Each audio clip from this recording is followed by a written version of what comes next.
බත් එකත් එක්ක ෆ්‍රී චොක්ලට් එකක් හම්බ වෙනවද? ඔව් මේ යාර. මේ ටික යනවනේ අර level 11 offer එක. ඒක වෙන්නේ නැති. level 11 offer එක. කෙවිනයි මේ මගේ ඔළුවේ නිකන් අං යනවා වගේ පේනවද? මට නිකන් බොරු කරන්න ලෑස්ති වෙන්න එපා.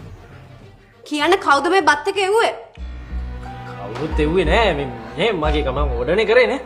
ඔව් ටියා ඇත්තටම ඕඩර් කරේ. මේ චොකලට් එක ටියා ෆ්‍රී ඩෙසර්ට් එකට හම්බුනේ. ඇත්තමයි. මේ මම බොරු කියන්නේ නෑනේ. ඇත්තටම මම බොරු කිව්වත් මං කියන්නේ නෑ. මම විශ්වාස කරන්නව. අනේ මේ නිකන් බොරු කියන්න එපා. බොරු කියන්න එපා. කෙවිනයි මේ ගෑනු අපිට ඔයාලට වඩා හොඳට ඇස් පේනවා. good morning කෙවිනයි. good morning.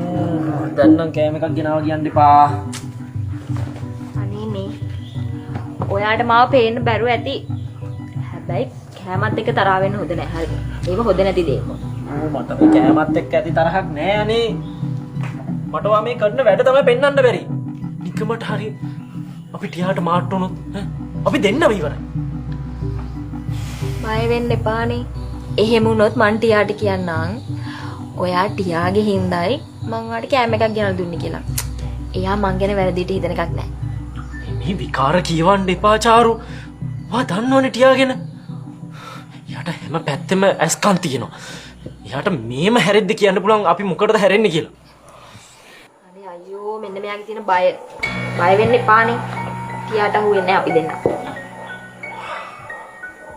චාරු